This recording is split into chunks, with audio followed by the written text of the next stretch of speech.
Hey, what's up everybody? Welcome back to another ONGEKI reaction. Today we have another one from Rintaro, Soma, which is funny because I just got to another song of theirs like 2 or 3 days ago. From a completely I think it was a My song, maybe? I can't remember exactly what game it was from, but this one is girls.exe as requested by Nolicid and my executive producers, so I'm going to be hearing this song, what it has to offer, and if it's anything like the other one that I literally just heard. So without further ado, let's go!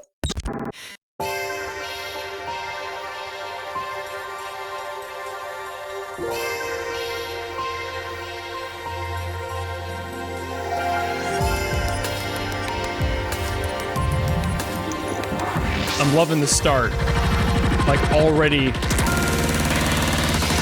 setting this up nicely.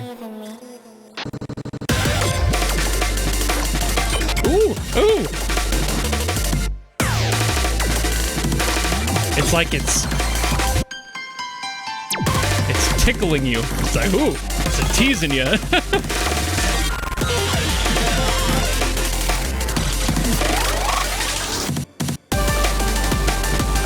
There it is. I was waiting for it to get through the, like, glitch stutter. I was like, it's gotta start eventually. Ooh, ooh. The offbeat change up for the drums there.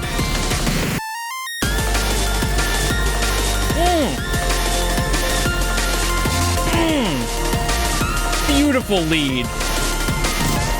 Beautiful lead.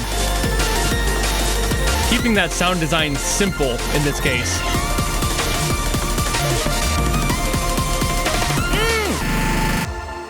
Just a simple square wave, really nice. Lots of reverb though. As it should be.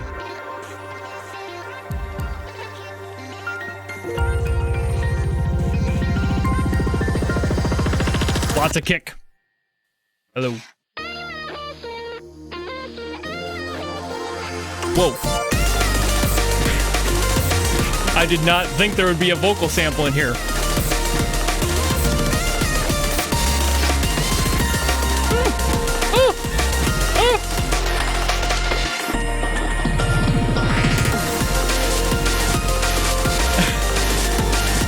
Dude, Rintaro.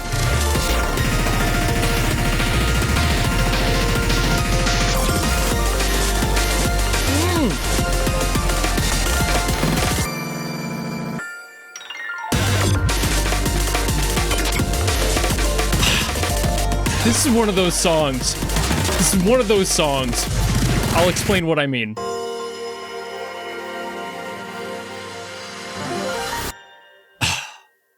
The pinnacle of efficiency. That's what I mean. I adore this one.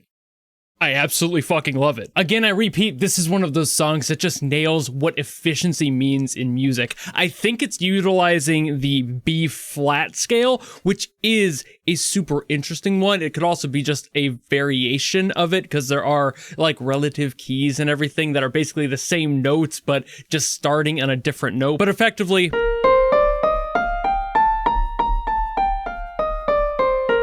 really fun key. It has a little bit of everything, a little bit of the white keys, a little bit of the black keys, a good blend of options to go to when it comes to what you can do with the emotional weight as you just heard there, as well as what it tends to circle around, which is this one, and that's a really interesting one. And mostly because that chord is a D minor slash A. I love slash chords, they're so flexible. Mostly it's just me pulling out the slash chords when I talk about them. A lot of the time they're not that, it's more the standard ones. Like for example, the D minor would be that, or the A minor would be that, and this does fit, kind of, but it's missing that top note from it.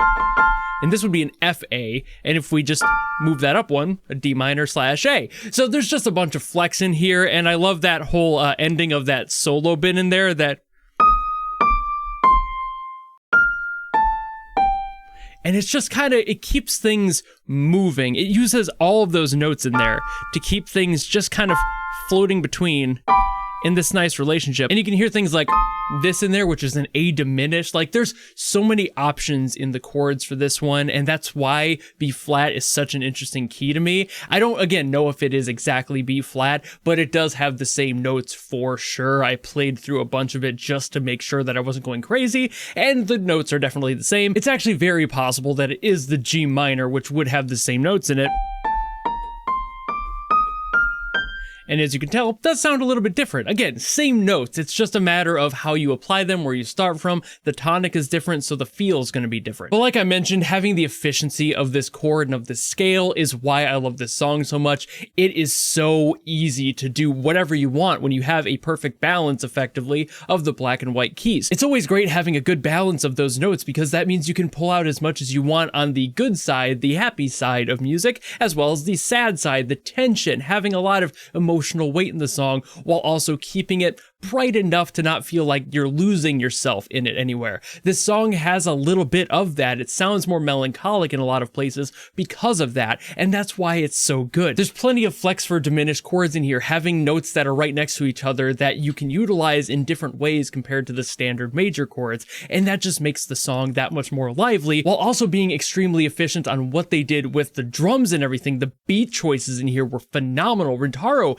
nails that. I love the choice of rhythm in here, the choice of holding out on the vocal samples until later. All of this keeps just a little bit back. You know, the whole song has attention to it, like I mentioned with the chords and why that is, but even just keeping elements of the song back a little bit until you can later include them is a fantastic decision when you want something to emotionally blossom as the song goes on, and that's what happens here. It's just a really beautiful sound. I love the mixing in here too. Brilliant. I love the square wave lead. I love that lead. It's simple, and that's, again, efficiency. This entire song is so efficient, so beautiful. Having just the basic square wave, effectively. There might have been a little bit of distortion in there. There was definitely a lot of reverb. It didn't sound like it was overly sawtoothy or anything. I think it was just a straight up square wave. It also could have been something like a triangle wave. It's been a while since I've heard those, so maybe it's in there, but it felt like a square wave. And that's kind of the default for this like game sort of sound, which is a classic. You know, you just go straight for the square wave.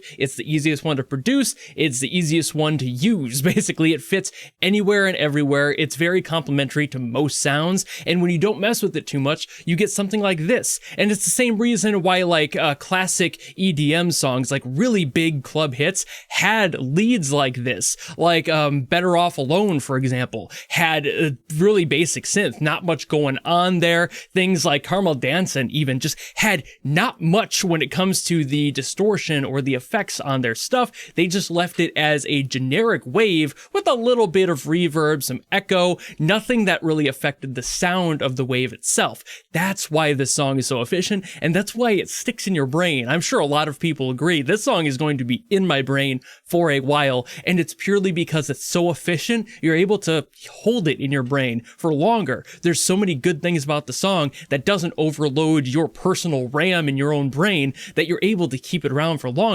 Less resources, more memory. But I think I am done yapping about this one, so thank you all so very much for watching. If you enjoyed this video and you want me to get to something else, by all means, drop in the comments below, and I will do my best as always to get to those. Or if, like Nolicid did, you want me to get to something specific, you can always go to my Patreon or my YouTube memberships, or you can force me to listen to something. Doesn't matter who it's by, what it's from, if it's good or bad, none of that matters. That's why it's a guaranteed request. But if you don't want to do any of that, maybe you just want to follow me and support me for more stuff coming in the future, you know how to do all that, and I'll see all of you in the next video. Goodbye!